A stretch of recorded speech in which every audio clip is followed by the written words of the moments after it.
October மாதம் 5ஆம் தேதி தொடங்கிய பிக் பாஸ் தமிழ் சீசன் 9 நிகழ்ச்சியின் கிராண்ட் ஃபினாலேவில் பிரஜன் மற்றும் சாந்திரா இருவரும் வைல்ட் கார்டு போட்டியாளர்களாக பிக் பாஸ் வீட்டுக்குள் நுழைந்தனர். பிக் பாஸ் வரலாற்றிலேயே கணவன் மனைவி இருவரும் ஒரே சீசனில் கலந்து கொண்டது இந்த சீசனில்தான்.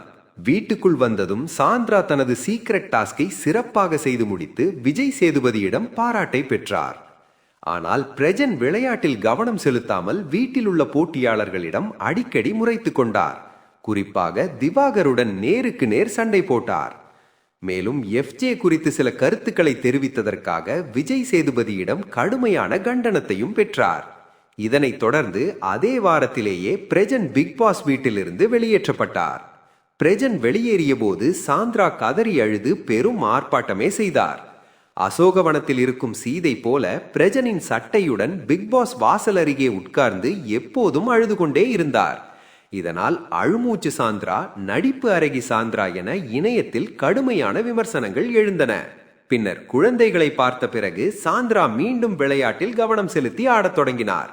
அப்போது நடந்த டிக்கெட் டு பினாலே கார் டாஸ்கில் பார்வதி மற்றும் கம்ருதீன் இருவரும் சாந்திராவை எட்டி உதைத்ததாக கூறப்பட்டது. இதனால் சாந்திராவுக்கு பேனிக் அட்டாக் வந்ததாக சொல்லப்பட்ட நிலையில் விஜய் சேதுபதி பார்வதி மற்றும் கம்ருதீன் இருவருக்கும் ரெட் கார்டு கொடுத்து வெளியே அனுப்பினார். ஆனால் அதன் பிறகு நடந்த சம்பவங்களில் சாந்திராவின் நடத்தை நடிப்பின் உச்சம் என பலர் விமர்சித்தனர்.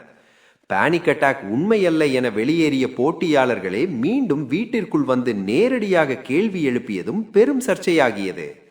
இந்நிலையில் இன்று கிராண்ட் ஃபினாலே நிகழ்ச்சியில் பிரஜன் மற்றும் சாந்திரா இருவரும் சேர்ந்து உன்னை தேடி காதல் என்ற வார்த்தையை நம்பு என்ற பாடலுக்கு நடனமாடியுள்ளனர். அந்த வீடியோ தற்போது இணையத்தில் வைரலாகி வருகிறது. இதனை பார்த்த இணையவாசிகள் பேப்பர் ரவுடியும் பேனிக் அட்டாக் லேடியும் என இருவரையும் கடுமையாக விமர்சித்து வருகின்றனர்.